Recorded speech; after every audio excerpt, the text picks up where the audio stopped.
नमस्ते दोस्तों, स्वागत है आपका अपने चैनल डेली मॉक टेस्ट में। दोस्तों, अगर आप भी राजस्थान सेकेंड ग्रेड भर्ती परीक्षा की तैयारी कर रहे हैं तो ये वीडियो आपके लिए बहुत ही महत्वपूर्ण होने वाला है, क्योंकि आज के इस वीडियो में हम सेकेंड ग्रेड के सिलेबस के अकॉर्डिंग फर्स्ट पेपर के मॉडल पेपर के महत्वपूर्ण क्वेश्चनों को हल करेंगे, जो कि आरपीएससी के न्यू पैटर्न पर आधारित है। तो वीडियो को अंत तक जरूर देखिए, वीडियो को लाइक करें और अपने दोस्तों में शेयर करें। तो चलिए वीडियो को शुरू करते हैं। आज का हमारा पहला क्वेश्चन है, राजस्थान के भौतिक प्रदेश के संदर्भ में निम्नलिखित कथनों पर विचार कीजिए। पहला कथन है, पश्चिमी रेतीले मैदान का लगभग 41.50% क्षेत्र बालू का स्तूप मुक्त क्षेत्र है। तो यह कथन बिल्कुल सही है। 41.50% है वह बालू का स्तूप मुक्त क्षेत्र है, जिसे हम हमादा के नाम से जानते हैं।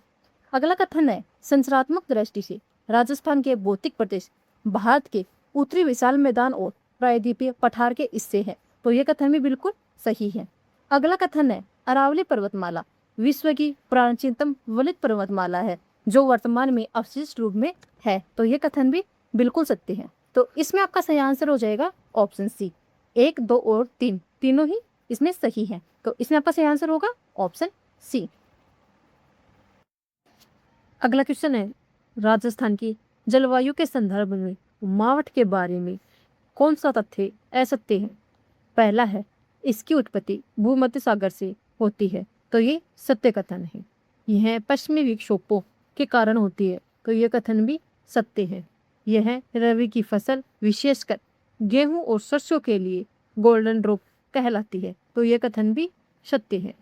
मावठ का प्रभाव केवल दक्षिणी राजस्थान के बांसवाड़ा और डूंगरपुर जिलों तक सीमित है। तो ये जो कथन है वह असत्य है, क्योंकि मावठ का सर्वाधिक प्रभाव उत्तरी और पश्चिमी विशेषकर गंगानगर व हनुमानगढ़ और बीकानेर में होता है, न कि केवल दक्षिणी राजस्थान में। तो इसमें आपका सही आंसर हो जाएगा ऑप्शन डी।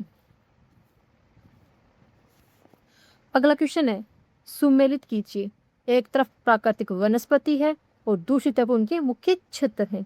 तो पहली जो वनस्पति है वह है शुष्क सागवान वन। शुष्क सागवान वन है वे बांसवाड़ा और डूंगरपुर में पाए जाते हैं। अगले हैं उपोष्ण कटिबंधीय सदाबहार वन। उपोष्ण कटिबंधीय सदाबहार वन सिरोही आबू पर्वत में पाए जाते हैं।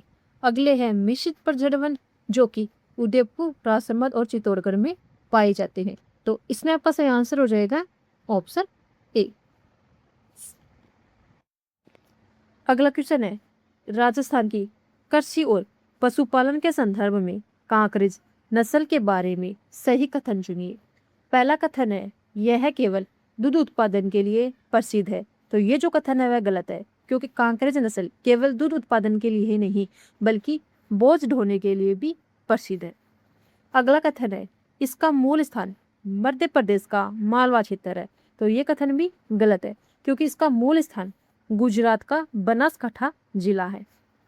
अगला कथन है, यह गाय एक द्विप्रयोजनीय नस्ल है जो अपनी स्वयं चाल के लिए जानी जाती है। तो ये जो कथन है ये बिल्कुल सत्य है।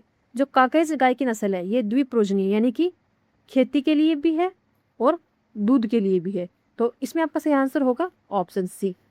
इस नस्ल का प्रजनन केंद्र नौहर हनुमानगढ़ में है। तो ये भी गलत है। इसका जो प्रजनन केंद्र है ये जालोर जिले में है। तो इसमें आपका सही आंसर हो जाएगा ऑप्शन सी। अगला क्वेश्चन है, जनगणना 2011 के अनुसार राजस्थान के किस जिले में अनुसूचित जनजाति की जनसंख्या का प्रतिशत न्यूनतम है? नागौर, बीकानेर, डूंगरपुर और बांसवाड़ा, उदयपुर और सिरोही, धौलपुर और भरतपुर। तो इसमें आपका सही आंसर हो जाएगा ऑप्शन ए। नागौर और बीकानेर जिले में अनुसूचित जनजाति की जनसंख्या का प्रतिशत सबसे कम है, और जबकि सर्वाधिक प्रतिशत है वह बांसवाड़ा और डूंगरपुर में है। तो इसमें आपका सही आंसर हो जाएगा ऑप्शन ए। अगला क्वेश्चन है, राजस्थान के उद्योगों के संदर्भ में सेज के बारे में कौन सा युग गलत है? महिंद्रा वर्ल्ड सिटी जयपुर, ये बिल्कुल सत्य है। जापानी पार्क निमराना अलवर, ये भी सही है। वुलन कॉम्प्लेक्स बाड़मेर, ये गलत है। वुलन कॉम्प्लेक्स है ये बीकानेर में है, और बीकानेर में एशिया की सबसे बड़ी ऊन की मंडी भी है। प्रथम सेज सीतापुरा जयपुर, ये भी सही है। तो इसमें आपका सही आंसर हो जाएगा ऑप्शन सी। अगला क्वेश्चन है, कथन ए है राजस्थान के पूर्वी मैदान में जनसंख्या घनत्व राज्य में सर्वाधिक पाया जाता है। तो कथन जो ए है वह बिल्कुल सही है। कारण आर है, यह क्षेत्र उपजाऊ जलोढ़ मृदा और अनुकूल जलवायु दशाओं के कारण कृषि की दृष्टि से उन्नत है। तो कारण आर भी सही है और कारण आर है वह कथन ए की सही व्याख्या भी करता है, क्योंकि राजस्थान के पूर्वी मैदान में जनसंख्या घनत्व इसलिए सर्वाधिक है क्योंकि वहां पर जलोढ़ मृदा और अनुकूल जलवायु दशाएं पाई जाती है। तो इसमें आपका सही आंसर हो जाएगा ऑप्शन ए। ए और आर दोनों सही है और आर ए की सही व्याख्या भी करता है। अगला क्वेश्चन है, राजस्थान के दामोर जनजाति के संदर्भ में निम्नलिखित कथनों पर विचार कीजिए। पहला कथन है, यह जनजाति मुख्यतः सिमलवाड़ा पंचायत समिति डूंगरपुर में निवास करती है। तो यह कथन सही है। अगला कथन है, इस जनजाति में पुरुष भी महिलाओं की तरह गहने पहनते हैं। तो यह कथन भी सही है। अगला कथन है, इनके मुखिया को मुखिया ही कहा जाता है। तो यह कथन भी सही है। तो इसमें आपका सही आंसर हो जाएगा ऑप्शन सी, तीनों ही सही हैं। अगला क्वेश्चन है, राजस्थान में सफेद सीमेंट के कारखानों का सही समूह है कौन सा है? तो इसमें आपका सही आंसर होगा ऑप्शन ए, गोटन नागौर और खारिया खंगार जोधपुर। गोटन नागौर में तो जेके व्हाइट सीमेंट है और खारिया खंगार में बिड़ला व्हाइट सीमेंट का बड़ा कारखाना है। तो इसमें आपका सही आंसर हो जाएगा ऑप्शन ए। अगला क्वेश्चन है, गुर्जर प्रतिहार शासक नागभट्टित्य के संदर्भ में निम्नलिखित कथनों पर विचार कीजिए।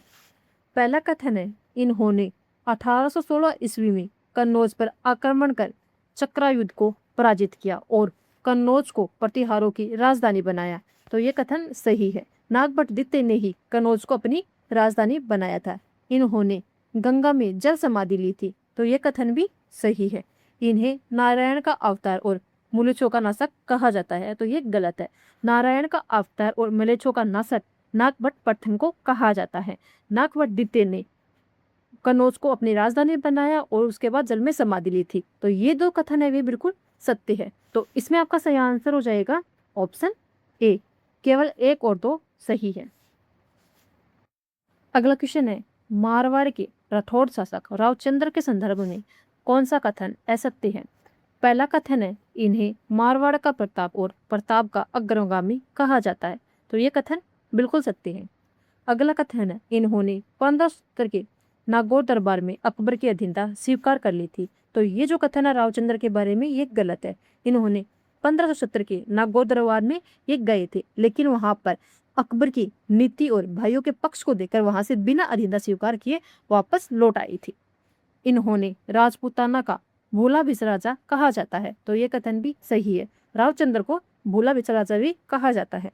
इन्होंने भद्राजुन और शिवाना की पहाड़ियों से मुगलों के विरुद्ध संघर्ष जारी रखा। तो ये कथन भी सत्य है। तो इसमें आपका सही आंसर होगा ऑप्शन बी। अगला क्वेश्चन है, कछवा वंश के उस शासक का चयन कीजिए जिन्होंने मुगलों की 4 पीढ़ियां जहांगीर, शाहजहां, औरंगजेब की सेवा की थी। महाराजा मानसिंह प्रथम, मिर्जा राजा जयसिंह, स्वाई जयसिंह द्वितीय, महाराजा राम सिंह। तो इसमें आपका सही आंसर होगा ऑप्शन बी, मिर्जा राजा जयसिंह।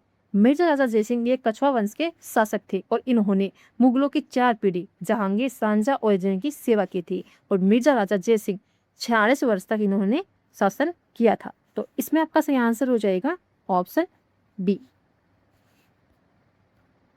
अगला क्वेश्चन है, मेवाड़ के महाराणा कुंभा द्वारा रचित ग्रंथों के संबंध में कौन सा समूह सही है? तो इसमें आपका सही आंसर होगा ऑप्शन ए, संगीत राज, संगीत मीमांसा और सूड प्रबंध। ये मेवाड़ के महाराणा कुंभा द्वारा रचित ग्रंथ है और राजवल्लभ, रूपमंडन और कौंदन मंडन ये मंडन की रचना है और ये महाराणा कुंभा के शिल्पी थे। तो इसमें आपका सही आंसर होगा ऑप्शन ए। अगला क्वेश्चन है, 1857 की क्रांति के दौरान तात्या टोपे के राजस्थान आगमन के संदर्भ में निम्नलिखित कथनों पर विचार कीजिए। पहला कथन है, तात्या टोपे ने सर्वप्रथम मांडलकर यानी कि भीलवाड़ा के मार्ग से राजस्थान में प्रवेश किया। तो ये जो कथन है ये बिल्कुल सत्य है। कुवाड़ा यानी कि भीलवाड़ा के युद्ध में तात्या टोपे का सामना जनरल रॉबर्ट की सेना से हुआ था, तो ये कथन भी सत्य है। राजस्थान की केवल जैसलमेर रियासत ऐसी थी जहां ताता टोपे सहायता के लिए नहीं गए, तो ये कथन भी सत्य है, क्योंकि जैसलमेर है ये अत्यधिक दूरी पर स्थित है, इसलिए ताता टोपे वहां तक नहीं पहुंच पाई। तो इसमें आपका सही आंसर हो जाएगा ऑप्शन सी, तीनों ही सही है। अगला क्वेश्चन है, प्रजामंडल आंदोलन के दौरान जेंटलमैन एग्रीमेंट किनके मध्य हुआ था और इसका मुख्य परिणाम क्या था? तो इसमें आपका सही आंसर होगा ऑप्शन ए, हीरालाल शास्त्री और सर मिर्जा इस्माइल के बीच प्रजामंडल आंदोलन के दौरान जेंटलमैन एग्रीमेंट हुआ था और इसका मुख्य परिणाम था जयपुर प्रजामंडल ने भारत छोड़ो आंदोलन में भाग नहीं लिया था, ये इसका मुख्य परिणाम था। तो इसमें आपका सही आंसर हो जाएगा ऑप्शन ए। अगला क्वेश्चन है, राजस्थान में राजनीतिक जागृति के संदर्भ में राजपूताना मध्य भारत सभा के अधिवेशनों के बारे में कौन सा कूट सही है?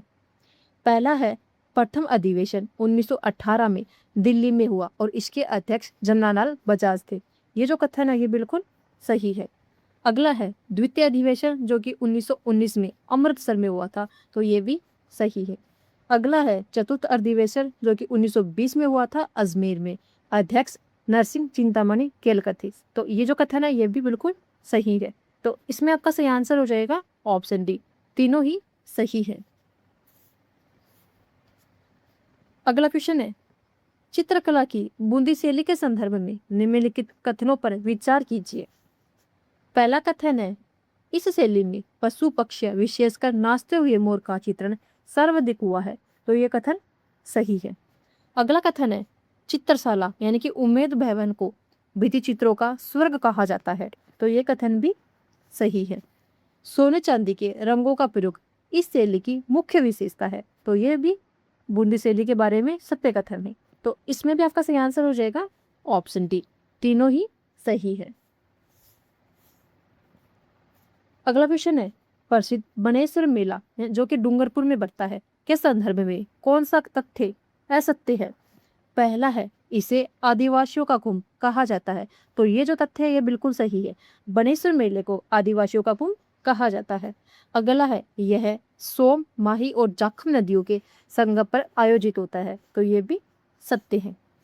अगला है, यह मेला भाद्रपद पूर्णिमा को भरता है, तो ये जो कथन है ये गलत है, क्योंकि बनेश्वर मेला का जो मेला है ये माघ पूर्णिमा को यहाँ पर मेला भरता है।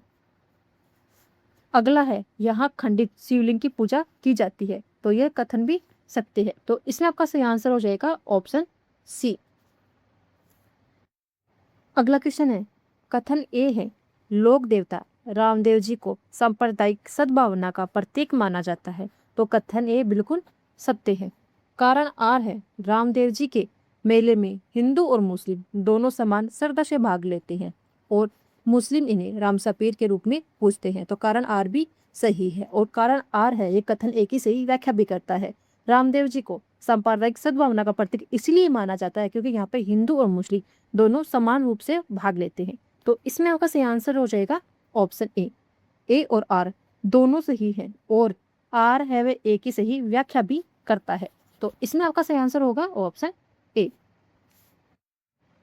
अगला क्वेश्चन है, निम्नलिखित में से कौन सा विकल्प असंगत यानी कि गलत है? गले का आभूषण, टिमणिया, चंपाकली और मांडलिया सही है। पैर का आभूषण, नेवरी, पूरी और कड़ा, ये सभी पैर के ही आभूषण हैं। कान का आभूषण, अंगूठिया, झेला और टोटी, ये कान के ही आभूषण हैं। सिर का आभूषण, गोखरू, चूड़, ये चूड़ नहीं है, यहाँ पे ये चूड़ा और बली, ये जो गलत है, क्योंकि गोखरू, चूड़ और बली ये हाथ के आभूषण है, हाथ में भी कलाई में पहनने वाले आभूषण है, तो इसमें आपका सही आंसर होगा ऑप्शन डी। अगला क्वेश्चन है, खेवा कला के संदर्भ में विचार कीजिए। पहला है, यह कला कांच पर सोने की सूक्ष्म निकासी के लिए प्रसिद्ध है, तो ये सही है। इसका मुख्य केंद्र प्रतापगढ़ का रासोनी परिवार है, तो ये बिल्कुल सत्य है। इसमें केवल हरे रंग के कांच का ही प्रयोग किया जाता है, तो ये जो कथन है ये गलत है। थेवा कला में केवल हरे रंग के प्रयोग नहीं होता है, मुख्य रूप से हरे रंग के कांच का प्रयोग होता है। इसके अलावा अन्य रंग के भी कांच इसमें प्रयोग लिए जाते हैं। केवल नहीं होता, यहाँ पर मुख्य रूप से हरे रंग के कांच का प्रयोग होता है। तो इसलिए आपका सही आंसर होगा ऑप्शन ए, केवल 1 और 2 सही है। अगला क्वेश्चन है, राजस्थानी साहित्य की शैलियों के संदर्भ में कौन सा कथन असत्य है? डिंगल पश्चिमी राजस्थान की साहित्य शैली चारणों द्वारा प्रयुक्त, ये सत्य है। पिंगल है, ये पूरी राजस्थान की साहित्यिक शैली है और भाटों द्वारा ये प्रयुक्त है, तो ये भी सत्य कथन है। खयात किसी वंश या शासक की उपलब्धियों का विस्तृत वर्णन ख्यात कहलाती है, तो ये भी सही है। रासो, इसमें केवल धार्मिक उपदेशों का संकलन होता है, तो ये है वह गलत है, क्योंकि रासों में ग्रंथों में जो है राजाओं की वीरता, युद्धों और प्रेम प्रसंगों का वर्णन मिलता है, जैसे कि पृथ्वीराज रासों में मिलता है।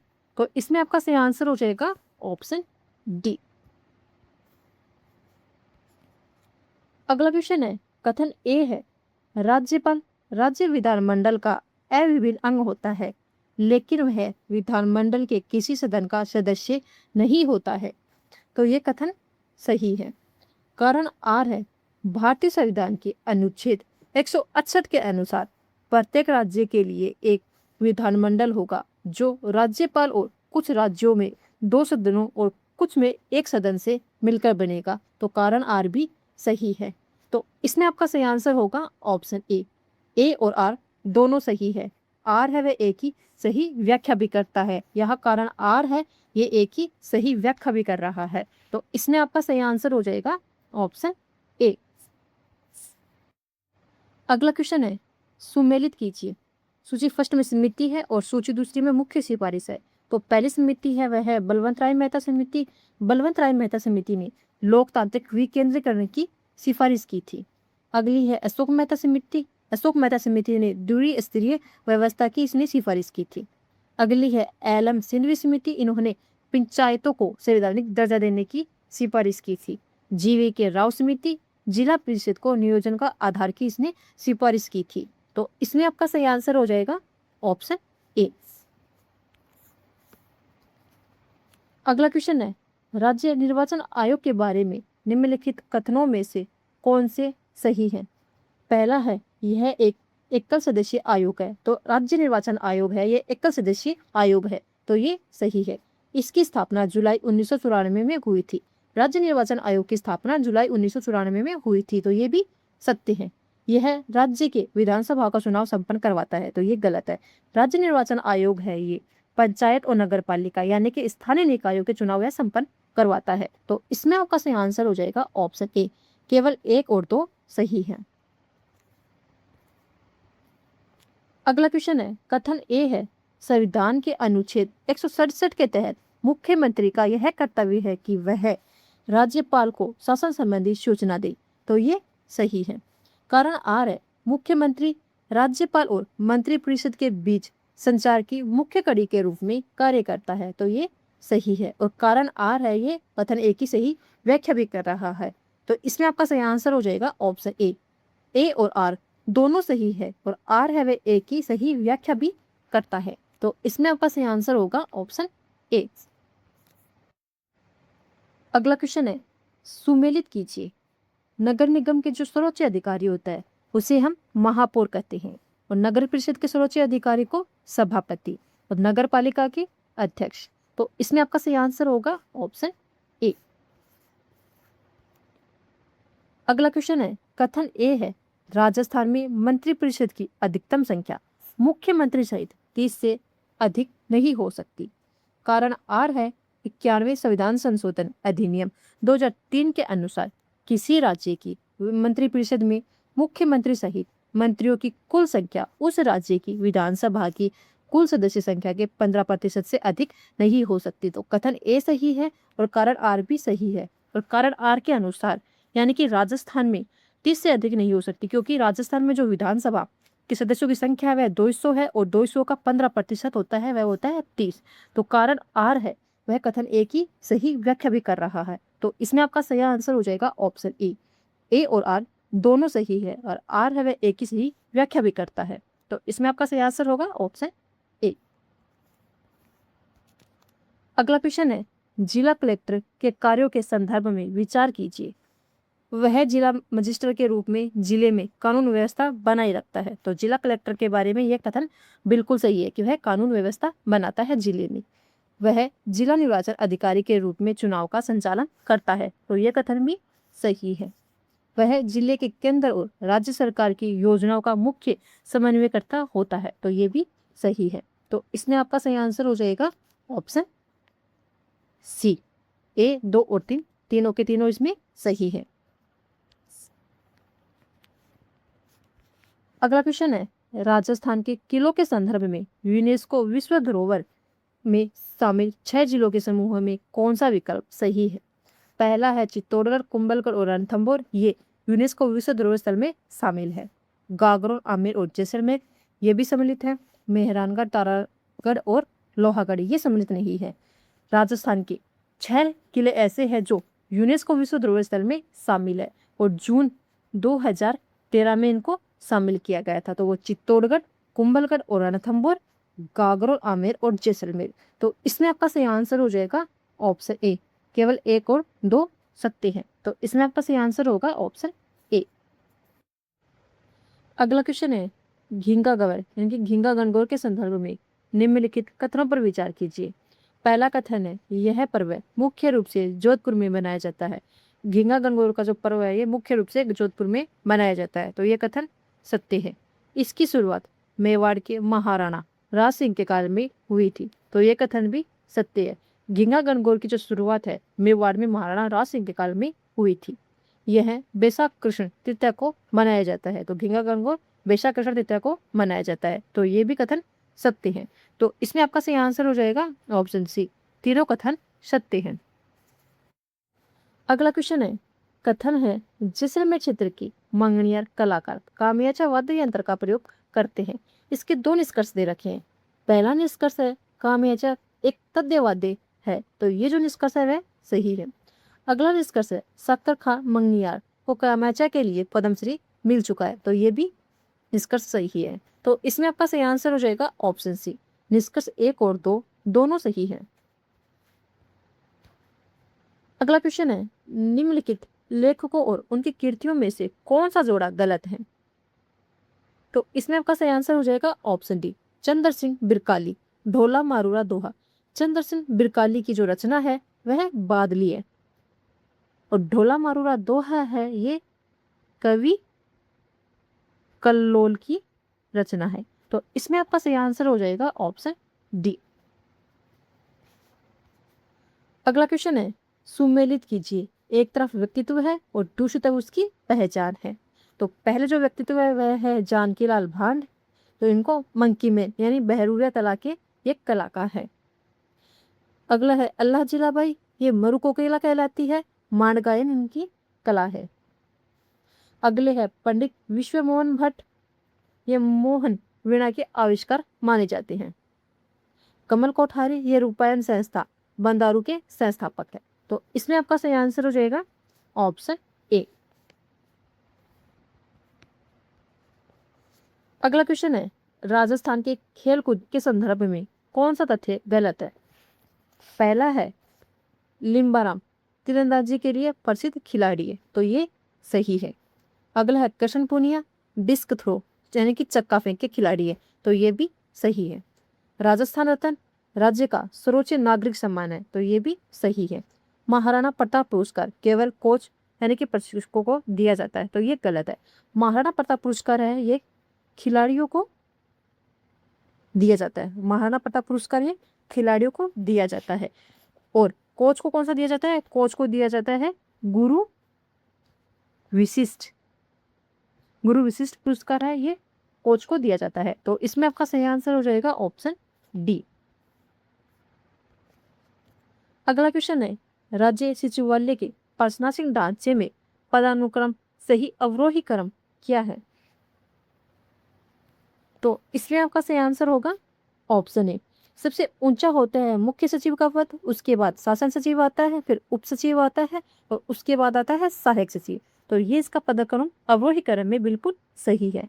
तो इसमें आपका सही आंसर हो जाएगा ऑप्शन ए। अगला क्वेश्चन है, राजस्थान की नदियों के संदर्भ में निम्नलिखित कथनों पर विचार कीजिए।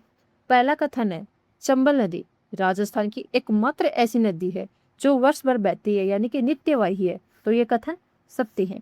अगला कथन है, लूनी नदी का जल बालोतरा जो अब जिला है तक मीठा रहता है और उसके बाद खारा हो जाता है। तो ये कथन भी सत्य है। माही नदी कर्क रेखा को 2 बार पार करने वाली भारत की एकमात्र नदी है। तो ये कथन भी सही है। तो इसमें आपका सही आंसर हो जाएगा ऑप्शन डी, यानी कि तीनों कथन इसमें सत्य हैं। अगला क्वेश्चन है, कोपेन के जलवायु वर्गीकरण के अनुसार BSSW प्रकार की जलवायु राजस्थान के किन क्षेत्रों में पाई जाती है? अर्धशुष्क स्टेपी क्षेत्र जैसे कि पाली, जालौर, नागौर में, शुष्क मरुस्थलीय क्षेत्र जैसे कि जैसलमेर में, दक्षिण पूर्वी पठारी क्षेत्र में। तो इसमें आपका सही आंसर हो जाएगा ऑप्शन ए, केवल एक, यानी कि पाली, जालौर और नागौर में BSSW प्रकार की जलवायु पाई जाती है। जैसलमेर में पाई जाती है वह है BWHW। अब आपको कमेंट करके बताना है कि दक्षिण पूर्वी पठारी क्षेत्र में कौन सी जलवायु पाई जाती है। तो इसमें तो आपका सही आंसर हो जाएगा ऑप्शन ए। अगला क्वेश्चन है, निम्नलिखित में से कौन सा मिलान गलत है? तो इसमें आपका सही आंसर होगा ऑप्शन डी, मेजा बांध कोठारी नदी पर बांसवाड़ा। ये जो है वह गलत है, क्योंकि मेजा बांध है वह कोठारी नदी पर स्थित है, लेकिन ये बांसवाड़ा में नहीं है। मेजा बांध है वह है भीलवाड़ा जिले में। तो इसमें आपका सही आंसर हो जाएगा ऑप्शन डी। और विसरपुर परियोजना राजस्थान की सबसे बड़ी परियोजना है, तो ये सही है। जाखम बांध राजस्थान का सबसे ऊंचा बांध जो ये प्रतापगढ़ में है, ये भी सही है। और इंदिरा गांधी नहर राजस्थान की जीवन रेखा, ये भी सही है। अगला क्वेश्चन है, कथन ए है, पश्चिमी राजस्थान की रेतीली मिट्टी में नमी धारण करने की क्षमता बहुत कम होती है। तो ये कथन सही है। कारण आर है, इस मिट्टी के कण मोटे होते हैं और ह्यूमस की मात्रा बहुत कम पाई जाती है। तो ये भी सही है, क्योंकि नमी धारण करने की क्षमता इसीलिए कम होती है क्योंकि वहां पर कण है वह मोटे होते हैं और ह्यूमस की मात्रा इसमें बहुत कम होती है। तो जो कारण आर है ए की सही व्याख्या भी करता है। तो इसमें आपका सही आंसर हो जाएगा ऑप्शन ए और आर दोनों सही है। तो कथन ए की सही व्याख्या करता है आर। तो इसमें आपका सही आंसर हो जाएगा ऑप्शन ए। अगला क्वेश्चन है, विश्व भूगोल के संदर्भ में निम्नलिखित कथनों को पढ़कर सही कूट का चयन कीजिए। पहला कथन है, स्वेज नहर भूमध्य सागर को लाल सागर से जोड़ती है। तो ये जो कथन है ये सत्य है। अगला है, रिंग ऑफ फायर अंटार्कटिक महासागर में स्थित है। तो ये जो कथन है ये गलत है, क्योंकि रिंग ऑफ फायर है ये प्रशांत महासागर में स्थित है। वायुमंडल की शोभमंडल परत में मौसम संबंधी घटनाएं घटित होती है। तो ये भी सही कथन है। तो इसमें आपका सही आंसर हो जाएगा ऑप्शन सी, केवल 1 और 3 सत्य है। अगला क्वेश्चन है, भारत के भूगोल के संदर्भ में कौन सा विकल्प असंगत है? दक्षिण भारत की सबसे ऊंची चोटी अनाईमुड़ी, ये सही है। भारत की सबसे लंबी नदी गंगा, ये भी सही है। भारत की एकमात्र सक्रिय ज्वालामुखी बेरन द्वीप में, ये भी सही है। भारत की सबसे बड़ी खारे पानी की झील वुल्लर झील, तो ये गलत है। भारत की सबसे बड़ी जो खारे पानी की झील है वह है चिल्का। चिल्का झील है सबसे बड़ी खारे पानी की झील है, और वुल्लर झील है ये सबसे बड़ी मीठे पानी की झील है। तो इसमें आपका सही आंसर हो जाएगा ऑप्शन डी। अगला क्वेश्चन है, कथन ए है, भारत में हरित क्रांति के परिणाम स्वरूप खाद्यान्न उत्पादन में आत्मनिर्भरता प्राप्त हुई है। तो जो कथन ए है ये बिल्कुल सही है।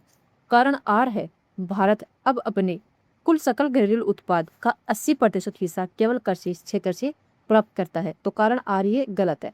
भारत सकल घरेलू उत्पाद यानी कि GDP का 80% हिस्सा कृषि से प्राप्त नहीं करता है। कृषि से 15 से 20% हिस्सा ही प्राप्त होता है। और भारत सकल घरेलू उत्पाद का सर्वाधिक है वह सेवा क्षेत्र से प्राप्त करता है। तो इसमें आपका सही आंसर होगा ऑप्शन सी, ए सही है लेकिन आर इसमें गलत है। अगला क्वेश्चन है, कथन ए है, राज्य के नीति निर्देशक तत्व न्यायालय द्वारा परिवर्तनीय नहीं है। कथन ए बिल्कुल सही है। कारण आर है ये तत्व देश के शासन में मूलभूत है और राज्य का यह कर्तव्य है कि वह कानून बनाते समय इन सिद्धांतों को लागू करे। तो कारण आर भी सही है, लेकिन जो कारण आर है उसमें कहीं भी नहीं दे रखा कि नीति निर्देशक तत्व न्यायालय द्वारा परिवर्तनीय है या नहीं। तो इसमें आपका सही आंसर होगा ऑप्शन बी।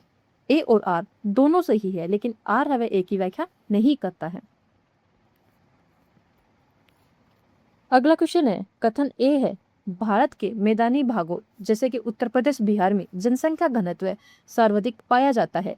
कारण आर है इन क्षेत्रों में उपजाऊ मिट्टी, पर्याप्त जल आपूर्ति और समतल भूमि उपलब्ध है। तो इसमें कारण आर भी सही है और ए भी सही है, क्योंकि मैदानी भागों में जनसंख्या घनत्व इसीलिए अधिक है क्योंकि यहाँ उपजाऊ मिट्टी है, पर्याप्त जल है और समतल भूमि है। तो इसमें आपका सही आंसर होगा ऑप्शन ए। ए और आर दोनों सही है और आर है वे ए की सही व्याख्या भी करता है। अगला क्वेश्चन है, भारत के जैव विविधता हॉटस्पॉट के संदर्भ में निम्नलिखित कथनों पर विचार कीजिए। पहला कथन है भारत में हिमालय और पश्चिमी घाट प्रमुख जैव विविधता हॉटस्पॉट है। तो ये कथन सही है। अगला कथन है पश्चिमी घाट का विस्तार केवल राजस्थान और गुजरात राज्यों में है। तो ये जो कथन है ये गलत है, क्योंकि पश्चिमी घाट का जो विस्तार है गुजरात से लेकर केरल तमिलनाडु तक विस्तृत है। तो इसमें आपका जो होगा बी वाला गलत। अगला कथन है साइलेंट वैली यानी कि शांत घाटी राष्ट्रीय उद्यान केरल में स्थित है। तो ये सत्य कथन है। तो इसमें आपका सही आंसर हो जाएगा ऑप्शन सी। केवल 1 और 3 सही है। अगला क्वेश्चन है, कथन ए है समताप मंडल जेट विमानों की उड़ान के लिए सबसे आदर्श पथ मानी जाती है। तो कथन ए बिल्कुल सही है। समताप मंडल जेट विमानों की उड़ान के लिए आदर्श पथ इसलिए मानी जाती है क्योंकि समताप मंडल में कोई भी मौसमी घटना नहीं होती है। कारण आर है इस पथ में ओजोन गैस की प्रधानता होती है जो सूर्य की पराबैंगनी किरणों को सोख लेती है। तो ये कथन भी सही है, लेकिन जो कारण आर है वह कथन ए की सही व्याख्या नहीं करता है, क्योंकि इस मंडल में ओजोन गैस की प्रधानता और जेट विमानों की उड़ान के लिए कोई भी संबंध नहीं है। तो इसमें आपका सही आंसर हो जाएगा ऑप्शन बी। ए और आर दोनों सही है, लेकिन जो आर है वह ए की सही व्याख्या नहीं करता है। अगला क्वेश्चन है, संसद के स्थगन और सत्रावसान के संदर्भ में कौन सा कथन सत्य है। पहला है स्थगन का अधिकार संसद के पीठासीन अधिकारी यानी कि अध्यक्ष और सभापति को होता है। तो यह कथन सत्य है। सत्रावसान केवल राष्ट्रपति द्वारा ही किया जा सकता है। तो ये कथन भी सही है। सत्रावसान के संसद के समक्ष लंबित विधेयक समाप्त हो जाते हैं। तो ये गलत है। सत्रावसान होने समय विधेयक ये लंबित नहीं होते, ये अगले सत्र में भी फिर से लाए जा सकते हैं। तो इसमें आपका सही आंसर होगा ऑप्शन ए। केवल 1 और 2 सही है। अगला क्वेश्चन है, कथन ए है भारत संयुक्त राष्ट्र सुरक्षा परिषद में स्थायी सदस्यता की पुरजोर मांग कर रहा है। तो कथन ए सही है। कारण आर है भारत विश्व का सबसे बड़ा लोकतांत्रिक देश है और संयुक्त राष्ट्र के शांति अभियानों में इसका महत्वपूर्ण योगदान है। तो कारण इसका आर भी सही है। भारत संयुक्त राष्ट्र सुरक्षा परिषद में स्थायी सदस्यता के लिए इसीलिए मांग कर रहा है क्योंकि यह विश्व का सबसे बड़ा लोकतांत्रिक देश है और संयुक्त राष्ट्र के शांति अभियानों में इसकी महत्वपूर्ण योगदान हमेशा रहता है। तो इसलिए इसमें आपका सही आंसर हो जाएगा ऑप्शन ए। ए और आर दोनों सही है और आर है वह ए की सही व्याख्या भी करता है। अगला क्वेश्चन है, भारतीय संविधान की 8वीं अनुसूची का संबंध किससे है। पंचायती राज व्यवस्था से, दल बदल विरोधी कानून से, भारत की आधिकारिक भाषाओं से, राज्यसभा में सीटों के आवंटन से। तो इसमें आपका सही आंसर होगा ऑप्शन सी। भारत की आधिकारिक भाषाओं से संबंधित है 8वीं अनुसूची। तो इसमें आपका सही आंसर हो जाएगा ऑप्शन सी। अगला क्वेश्चन है, भारत की नदियों के संदर्भ में निम्नलिखित कथनों पर विचार कीजिए। पहला कथन है नर्मदा और ताप्ती नदियां पश्चिम की ओर बहती है और जवार नदमुख बनाती है। तो यह कथन बिल्कुल सत्य है। नर्मदा और ताप्ती पश्चिम की ओर बहने वाली नदियां हैं। अगला कथन है गोदावरी नदी को दक्षिण की गंगा के नाम से भी जाना जाता है। तो यह कथन भी सही है। हिमालय की नदियां केवल वर्षा के जल पर निर्भर करती है और गर्मियों में सूख जाती है। तो ये जो कथन अगर गलत है, हिमालय से निकलने वाली नदियां 12मासी नदियां होती हैं। तो इसमें आपका सही आंसर हो जाएगा ऑप्शन ए। केवल 1 और 2 सत्य हैं। अगला क्वेश्चन है भारतीय अर्थव्यवस्था के प्राथमिक क्षेत्र के संदर्भ में कौन सा विकल्प असंगत है? कृषि और वानिकी, मत्स्य पालन, डेयरी एवं पशुपालन, सूती वस्त्र उद्योग। तो इसमें आपका सही आंसर होगा ऑप्शन डी, सूती वस्त्र उद्योग। ये प्राथमिक क्षेत्र में नहीं आता है, ये द्वितीयक क्षेत्र में आता है। तो इसमें आपका सही आंसर हो जाएगा ऑप्शन डी। अगला क्वेश्चन है, कथन ए है, गरजता 40 और प्रचंड 50 तीव्र पछुआ पवनें हैं जो दक्षिणी गोलार्ध में चलती है। कारण आर है, उत्तरी गोलार्ध की तुलना में दक्षिणी गोलार्ध में विशाल जल राशि है और स्थलीय बाधाओं का अभाव है।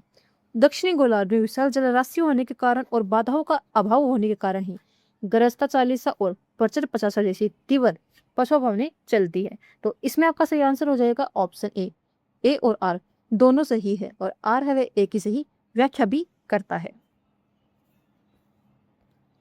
अगला क्वेश्चन है, राज्य के नीति निर्देशक तत्व के संदर्भ में कौन सा मिलान गलत है?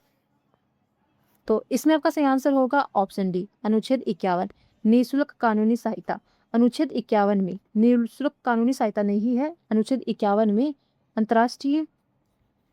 अंतर्राष्ट्रीय शांति व सुरक्षा से संबंधित है अनुच्छेद 51 और निःशुल्क कानूनी सहायता है ये अनुच्छेद 39 ए में आता है। तो इसमें आपका सही आंसर हो जाएगा ऑप्शन डी।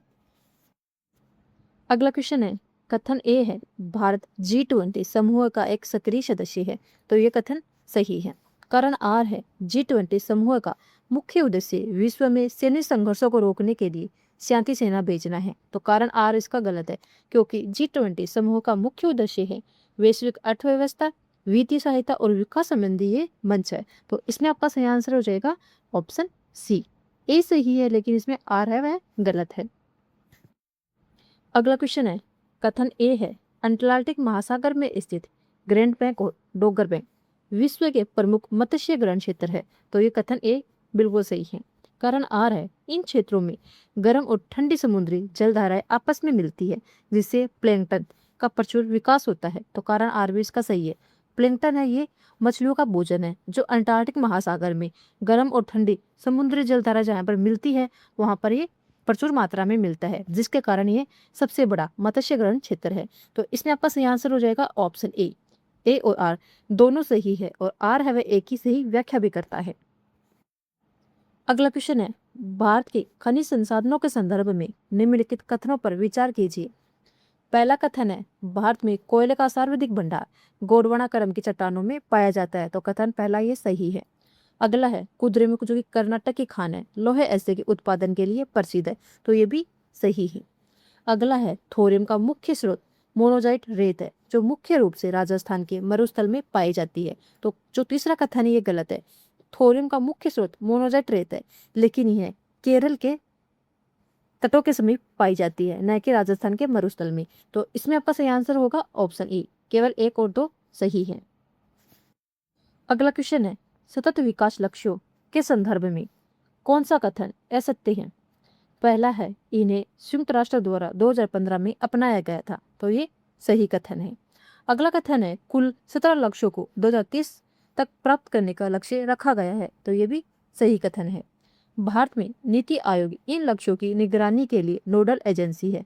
तो ये कथन भी सही है। इन लक्ष्यों का उद्देश्य केवल विकसित देशों की गरीबी को दूर करना है। तो ये जो कथन है वह गलत है, क्योंकि एसडीजी का जो लक्ष्य है वह सार्वभौमिक है। ये विकसित और विकासशील सभी देशों के लिए समान रूप से लागू होता है। तो इसमें आपका सही आंसर हो जाएगा ऑप्शन डी। अगला क्वेश्चन है, भारतीय रिजर्व बैंक यानी कि आरबीआई के संदर्भ में कौन सा कथन गलत है? पहला है, यह भारत का केंद्रीय बैंक है और इसकी स्थापना 1 अप्रैल 1935 को हुई थी। तो ये सही कथन है। अगला है, आरबीआई 1 रुपए के नोट और सभी सिक्कों को जारी करने के लिए जिम्मेदार है। तो ये गलत है, क्योंकि आरबीआई है वह 1 रुपए का नोट और सिक्के जारी नहीं करता है। 1 रुपए का नोट और सिक्का है ये वित्त मंत्रालय जारी करता है। 2 रुपए का नोट और उससे ऊपर के नोट यह है आरबीआई जारी करता है। तो इसमें आपका सही आंसर हो जाएगा ऑप्शन बी। अगला क्वेश्चन है, संसद के धन विधेयक के संदर्भ में निम्नलिखित कथनों पर विचार कीजिए।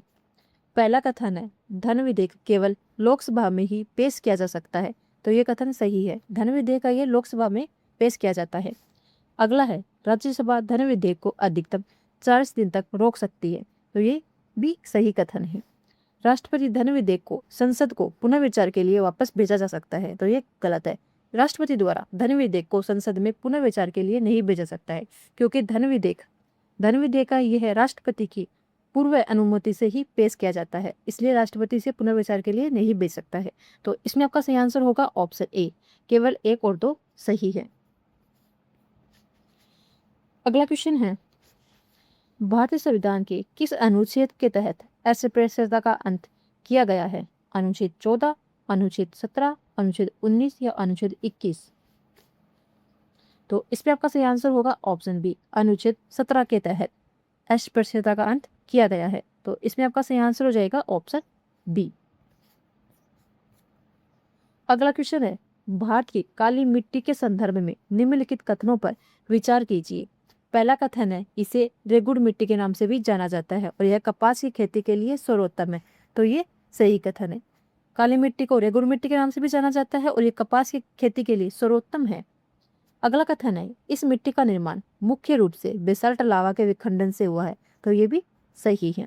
काली मिट्टी में नमी धारण करने की क्षमता बहुत कम होती है और यह जल्दी सूख जाती है, तो यह कथन गलत है, क्योंकि काली मिट्टी में नमी धारण करने की क्षमता सर्वाधिक होती है और ये जल्दी नहीं सूखती है। तो इसमें आपका सही आंसर होगा ऑप्शन ए, केवल 1 और 2 इसमें सही है। अगला क्वेश्चन है जब अर्थव्यवस्था में मुद्रास्फीति बढ़ती है तो इसका सबसे प्रत्यक्ष प्रभाव क्या होता है? मुद्रा की क्रय शक्ति बढ़ जाती है, वस्तुओं और सेवाओं की कीमतें कम हो जाती है, मुद्रा की क्रय शक्ति कम हो जाती है या निर्यात में भारी गिरावट आती है? तो इसमें आपका सही आंसर होगा ऑप्शन सी, जब अर्थव्यवस्था में मुद्रास्फीति बढ़ती है तो मुद्रा की क्रय शक्ति कम हो जाती है। तो इसमें आपका सही आंसर होगा ऑप्शन सी। अगला क्वेश्चन है भारत में राष्ट्रीय आपातकाल के संदर्भ में कौन सा मिलान गलत है? तो इसमें आपका सही आंसर होगा ऑप्शन डी, वित्तीय आपातकाल भारत में अब तक 3 बार लगाया जा चुका है, तो ये गलत है। भारत में एक भी बार वित्त आपातकाल नहीं लगाया गया है और वित्तीय आपातकाल की जो शक्ति है ये अनुच्छेद 360 में वर्णित है। तो इसमें आपका सही आंसर हो जाएगा ऑप्शन डी। अगला क्वेश्चन है कथन ए है पाक जल संधि भारत और पाकिस्तान के बीच सीमा का निर्धारण करती है, तो ये गलत है। पाक जल संधि है ये भारत व श्रीलंका के मध्य सीमा का निर्धारण करती है। कारण आर है जल संधियां 2 बड़े जल निकायों को जोड़ने और 2 भूभागों को अलग करने का कार्य करती है, तो कारण आर इसमें सही है। तो इसमें आपका सही आंसर होगा ऑप्शन डी, ए गलत है लेकिन आर इसमें सही है। अगला क्वेश्चन है वस्तु और सेवा कर यानी कि जीएसटी के संदर्भ में कौन सा कथन असत्य है? पहला है यह एक अप्रत्यक्ष कर है जिसे 1 जुलाई 2017 से लागू किया गया है, तो ये सही है। यह एक राष्ट्र एक कर के सिद्धांत पर आधारित है, तो ये भी सही है। जीएसटी परिषद का अध्यक्ष भारत का प्रधानमंत्री होता है, तो ये इसमें गलत है, क्योंकि जीएसटी परिषद का अध्यक्ष है वो भारत का प्रधानमंत्री नहीं केंद्रीय वित्त मंत्री होता है।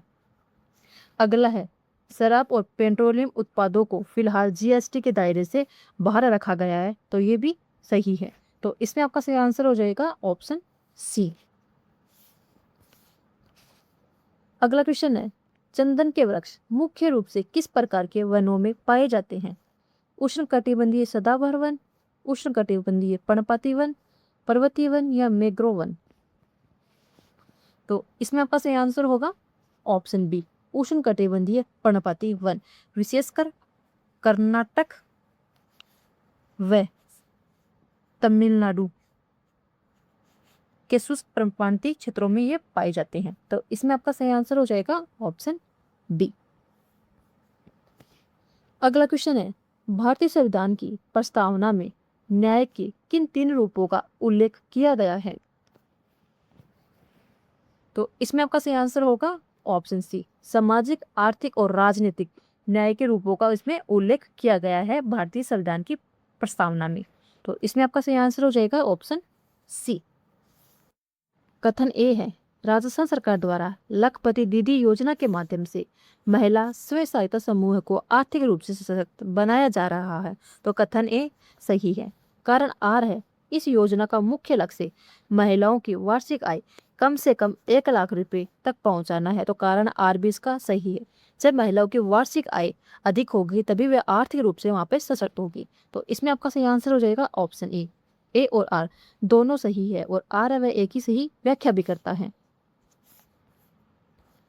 अगला क्वेश्चन है, राजस्थान के खिलाड़ियों के संदर्भ में निम्नलिखित कथनों पर विचार कीजिए। पहला कथन है, पैरा खिलाड़ी अवनी लेखरा का संबंध निशानेबाजी से है। तो ये सही कथन है। दिव्य कीर्ति सिंह को घुड़सवारी के लिए अर्जुन अवार्ड से सम्मानित किया गया है। तो ये भी सही कथन है। अपूर्वी चंदेला राजस्थान की पहली महिला मुख्यमंत्री है। तो ये गलत है। अपूर्वी चंदेला ये राजस्थान की प्रसिद्ध निशानेबाज खिलाड़ी है। तो इसमें आपका सही आंसर हो जाएगा ऑप्शन ए। केवल 1 और 2 सही हैं। अगला क्वेश्चन है, कथन ए है, मुख्यमंत्री आयुष्मान आरोग्य योजना के तहत राजस्थान के परिवारों को स्वास्थ्य बीमा प्रदान किया जाता है। तो कथन ए इसमें बिल्कुल सही है। कारण आर है, इस योजना का लाभ केवल उन्हीं परिवारों को मिलता है जो गरीबी रेखा यानी कि बीपीएल के नीचे आते हैं। तो ये गलत है। जो परिवार बीपीएल के नीचे आते हैं उनको तो ये योजना का लाभ मिलता है। इसके अलावा इसमें कई अन्य श्रेणियां भी शामिल है। तो इसमें आपका सही आंसर हो जाएगा ऑप्शन सी। ए सही है लेकिन इसमें आर है वह गलत है। अगला क्वेश्चन है, कथन ए है, राजस्थान में रामगढ़ विषधारी को देश का 52वां टाइगर रिजर्व घोषित किया गया है। तो कथन ए इसमें बिल्कुल सही है। कारण आर है, यह बूंदी जिले में स्थित है और रणथंभौर और मुकुंदरा हिल्स के बीच एक गलियारे का कार्य करता है। तो कारण आर भी ये सही है। तो इसमें आपका सही आंसर हो जाएगा ऑप्शन ए और आर दोनों सही है और आर है वह एक ही सही व्याख्या भी करता है। अगला क्वेश्चन है, राजस्थान में संचालित मुख्यमंत्री जल स्वावलंबन अभियान 2.0 के संदर्भ में कौन सा कथन असत्य है। पहला कथन है, इसका उद्देश्य आगामी 4 वर्षों में 20,000 गाँवों में जल संरक्षण संरचनाएं बनाना है। तो ये सत्य कथन है। अगला कथन है, यह अभियान केवल उन्हीं गाँवों के लिए है जहां औसत वर्षा 1000 मिमी से अधिक होती है। तो ये गलत है। ये जो अभियान है मुख्यमंत्री जल स्वावलंबन अभियान, ये पूरे राज्य के लिए है, विशेषकर उन क्षेत्रों के लिए है जहाँ पर जल संकट अधिक है। तो इसमें आपका सही आंसर हो जाएगा ऑप्शन डी। अगला क्वेश्चन है, राजस्थान कृषि बजट 2025-26 के तहत घोषित मुख्यमंत्री उन्नत बीज वितरण योजना के संदर्भ में कौन सा कथन असत्य है। पहला है, इस योजना के तहत लघु एवं सीमांत किसानों को मुफ्त उच्च गुणवत्ता वाले बीज उपलब्ध कराए जाएंगे। तो ये सत्य कथन है। इसके लिए राज्य के सभी 50 जिलों में बीज बैंक स्थापित करने का लक्ष्य है। तो ये भी सही कथन है। इस योजना का मुख्य उद्देश्य मोटे अनाज के उत्पादन को दोगुना करना है। तो ये भी सत्य कथन है। योजना का लाभ केवल उन्हीं किसानों को मिलेगा जिनके पास 10 हेक्टेयर से अधिक भूमि है। तो ये गलत है। इस योजना का लाभ लघु और सीमांत किसानों को मिलेगा, न कि बड़े कृषक को। तो इस पे आपका सही आंसर हो जाएगा ऑप्शन डी।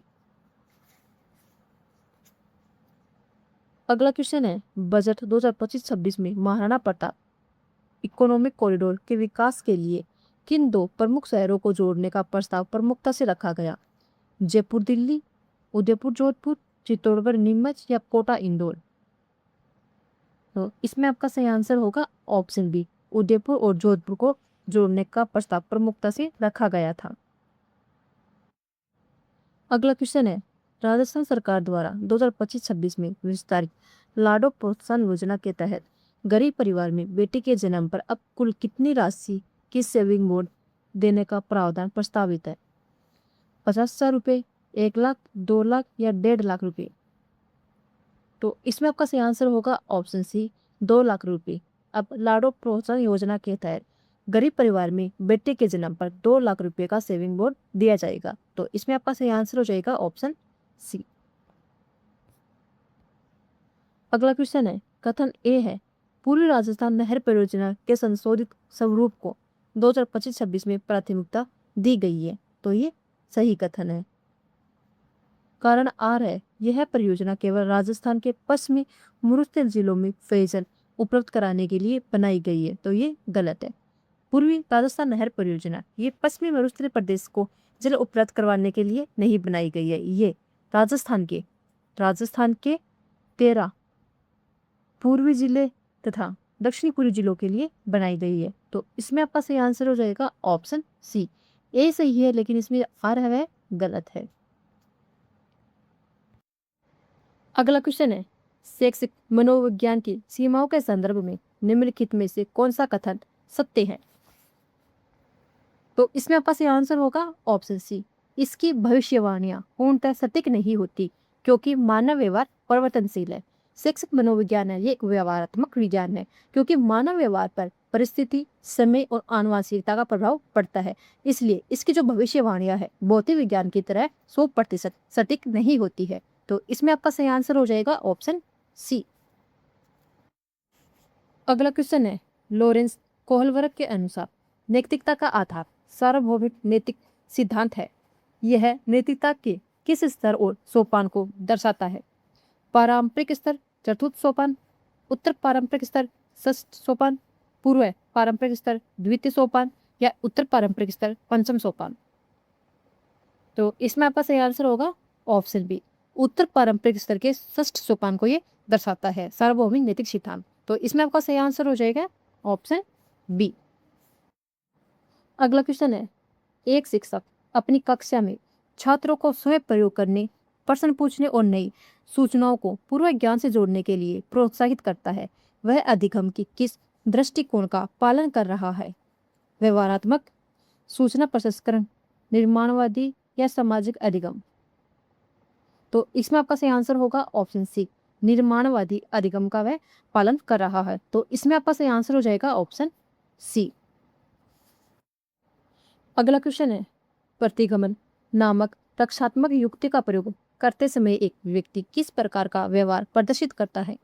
अपनी असफलताओं का दोष दूसरों पर मढ़ता है, वर्तमान तनाव से बचने के लिए अपने पूर्व के सुरक्षित बचपन की अवस्था की ओर लौटता है, अनैतिक इच्छाओं को समाज द्वारा स्वीकृति कार्यों में बदल देता है, अप्रिय घटनाओं को पूरी तरह से भुला देने का प्रयास करता है?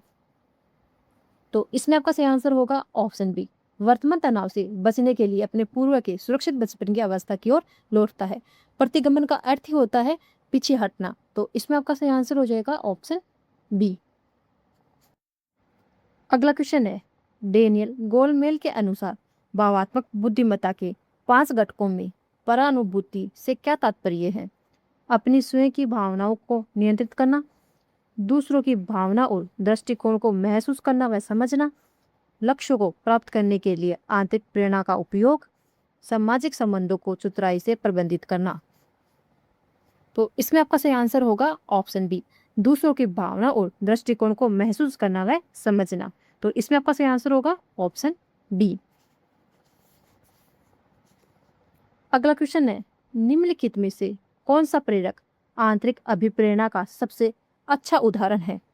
पुरस्कार प्राप्त करने के लिए परीक्षा की तैयारी करना, दंड से बचने के लिए गृह कार्य पूरा करना, विषय में गहरी रुचि और आनंद के कारण अतिरिक्त पढ़ाई करना, शिक्षक की प्रशंसा प्राप्त करने के लिए कक्षा में उत्तर देना? तो इसमें आपका सही आंसर होगा ऑप्शन सी। विषय में गहरी रुचि और आनंद के कारण अतिरिक्त पढ़ाई करना। तो इसमें आपका सही आंसर हो जाएगा ऑप्शन सी। अगला क्वेश्चन है, एक समावेशी कक्षा में विभेदीकृत निर्देश का प्रभावी कार्यान्वयन सुनिश्चित करने हेतु शिक्षक को क्या करना चाहिए? सभी छात्रों के लिए एक समान कठोर मूल्यांकन पद्धति अपनानी चाहिए, छात्रों की क्षमता और रुचि के आधार पर विविध शिक्षण गतिविधियों का नियोजन करना, केवल मध्यबुद्धि छात्रों के लिए अलग पाठ्यक्रम तैयार करना, या छात्रों को उनकी जाति और धर्म के आधार पर वर्गीकृत करना?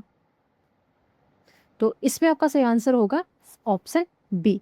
छात्रों की क्षमता और रुचि के आधार पर विविध शिक्षण गतिविधियों का नियोजन करना। तो इसमें आपका सही आंसर होगा ऑप्शन बी। अगला क्वेश्चन है, 21वीं सदी के 4CS कौशल में कोलैबोरेशन कौशल छात्रों में किन गुणों का विकास करता है? समस्या को अकेले समाधान करने की क्षमता, सूचनाओं को रटने की शक्ति, एक साझा लक्ष्य को प्राप्त करने के लिए दूसरों के साथ मिलकर कार्य करना और जिम्मेदारी साझा करना, कंप्यूटर प्रोग्राम में दक्षता प्राप्त करना? तो इसमें आपका सही आंसर होगा ऑप्शन सी। एक साझा लक्ष्य को प्राप्त करने के लिए दूसरों के साथ मिलकर कार्य करना और जिम्मेदारी साझा करना। कोलैबोरेशन का अर्थ ही होता है कि सहयोग के साथ किसी कार्य को संपन्न करना। तो इसमें आपका सही आंसर होगा ऑप्शन सी। अगला क्वेश्चन है, लेव वाइकोत्स्की के सामाजिक सांस्कृतिक सिद्धांत के संदर्भ में पाठ या ढांचा की प्रभावशीलता किस पर निर्भर करती है? छात्र को दी जाने वाली सहायता की मात्रा निश्चित और अपरिवर्तनीय हो, सहायता की मात्रा और गुणवत्ता छात्र के समीपस्थ विकास क्षेत्र और वर्तमान निष्पादन स्तर के अनुसार समायोजित हो, शिक्षक द्वारा छात्र को सीधे उत्तर बता दिए जाएं, बिना किसी संकेत के छात्र को स्वयं समस्या हल करने के लिए छोड़ दिया जाए।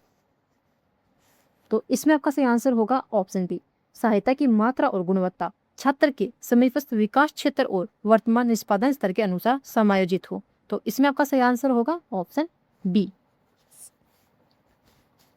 अगला क्वेश्चन है, सृजनात्मकता के अपसारी चिंतन के संदर्भ में मौलिकता से क्या अभिप्राय है?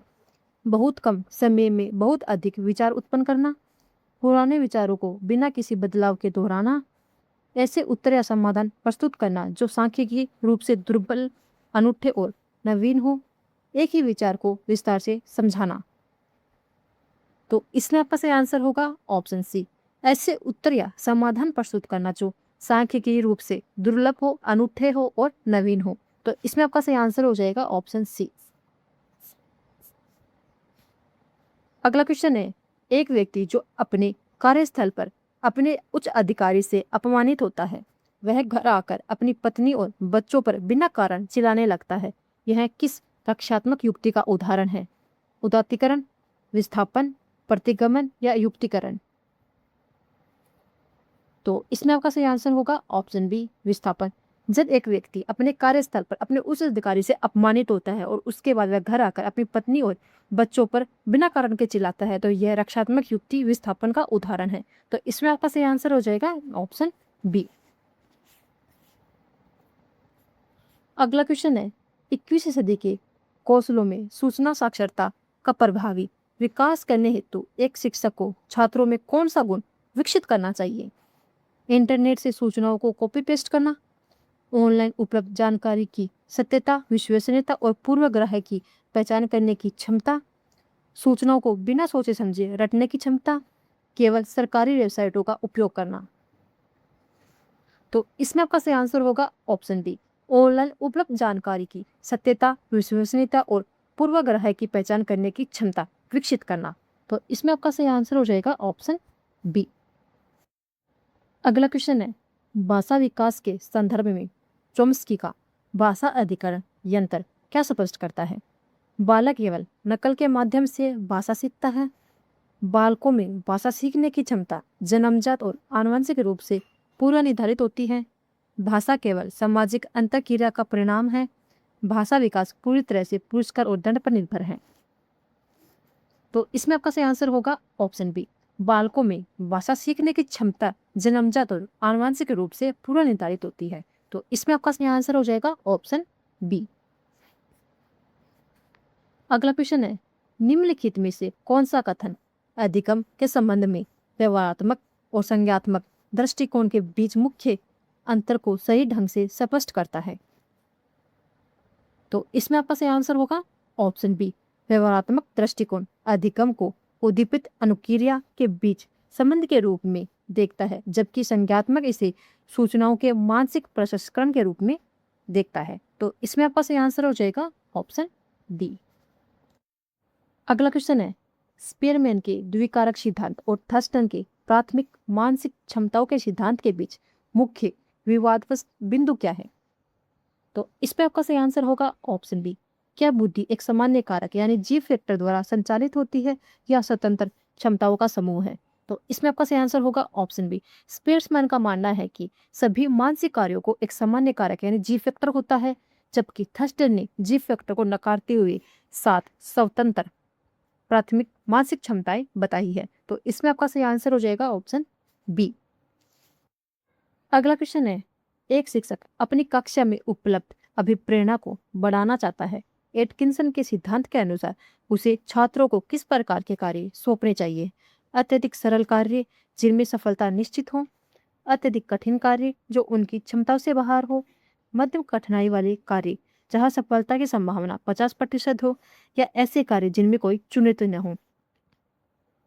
तो इसमें आपका सही आंसर होगा ऑप्शन सी, मध्यम कठिनाई वाले कार्य जहां सफलता की संभावना 50% हो। तो इसमें आपका सही आंसर होगा ऑप्शन सी। अगला क्वेश्चन है, समावेशी शिक्षा के अंतर्गत यूनिवर्सल डिजाइन फॉर लर्निंग का मुख्य उद्देश्य क्या है? तो इसमें आपका सही आंसर होगा ऑप्शन बी, सीखने की सामग्री और मूल्यांकन के विविध तरीके प्रदान करना ताकि प्रत्येक छात्र की आवश्यकता पूरी हो सके। तो इसमें आपका सही आंसर होगा option B, universal design for learning का मुख्य उद्देश्य यही है कि सीखने की सामग्री और मूल्यांकन के विविध तरीके प्रदान करना। तो इसमें आपका सही आंसर हो जाएगा ऑप्शन बी। अगला क्वेश्चन है, मानसिक रूप से स्वस्थ व्यक्ति की सबसे प्रमुख विशेषता क्या है? वह कभी संवेगात्मक तनाव महसूस नहीं करता, वह अपनी क्षमताओं और सीमाओं का यथार्थवादी ज्ञान रखता है और वातावरण के साथ प्रभावी समायोजन करता है, वह हमेशा समाज के हर नियम को आंख मूंद कर पालन करता है, वह दूसरों की आलोचनाओं से पूरी तरह अप्रभावित रहता है। तो इसमें आपका सही आंसर होगा ऑप्शन बी, वह अपनी क्षमताओं और सीमाओं का यथार्थवादी ज्ञान रखता है और वातावरण के साथ प्रभावी समायोजन करता है। तो इसमें आपका सही आंसर होगा ऑप्शन बी। अगला क्वेश्चन है, सृजनात्मकता के विकास के लिए मस्तिष्क उद्दीलन विधि के दौरान शिक्षक को किस नियम का कड़ाई से पालन करना चाहिए? छात्र के हर विचार का तुरंत मूल्यांकन और आलोचना की जानी चाहिए, केवल उन्हीं विचारों को स्वीकार करना चाहिए जो पूरी तरह से तार्किक हो, विचारों की आलोचना पर रोक होनी चाहिए ताकि छात्र बिना डरे अपरंपरागत विचार दे सके, छात्रों को केवल लिखित उत्तर देने के लिए कहना चाहिए। तो इसमें आपका सही आंसर होगा ऑप्शन सी, विचारों की आलोचना पर रोक होनी चाहिए ताकि छात्र बिना डरे अपरंपरागत विचार दे सके। तो इसमें आपका सही आंसर होगा ऑप्शन सी। अगला क्वेश्चन है, 21वीं सदी के डिजिटल साक्षरता कौशल के अंतर्गत एक छात्र में मीडिया साक्षरता का अर्थ क्या है? केवल सोशल मीडिया का अधिक से अधिक उपयोग करना, विभिन्न मीडिया माध्यमों से प्राप्त सूचनाओं का विश्लेषण करना और उनके पीछे के छिपे हुए संकेत या एजेंडे को समझना, फोटो और वीडियो एडिटिंग में विशेषज्ञता प्राप्त करना, या टीवी और समाचार पत्रों को पूरी तरह से त्याग देना। तो इसमें आपका सही आंसर होगा ऑप्शन बी, विभिन्न मीडिया माध्यमों से प्राप्त सूचनाओं का विश्लेषण करना और उनके पीछे के छुपे हुए संदेश या एजेंडे को समझना। तो इसमें आपका सही आंसर होगा ऑप्शन बी। दोस्तों, आज के वीडियो में बस इतना ही। आई होप कि आपको वीडियो अच्छा लगा। वीडियो अच्छा लगा तो वीडियो को लाइक जरूर करें और अपने दोस्तों में शेयर करना ना भूलें, और चैनल पर पहली बार है तो चैनल को सब्सक्राइब भी जरूर कर ले ताकि आने वाली एक भी वीडियो आपसे मिस ना हो। धन्यवाद।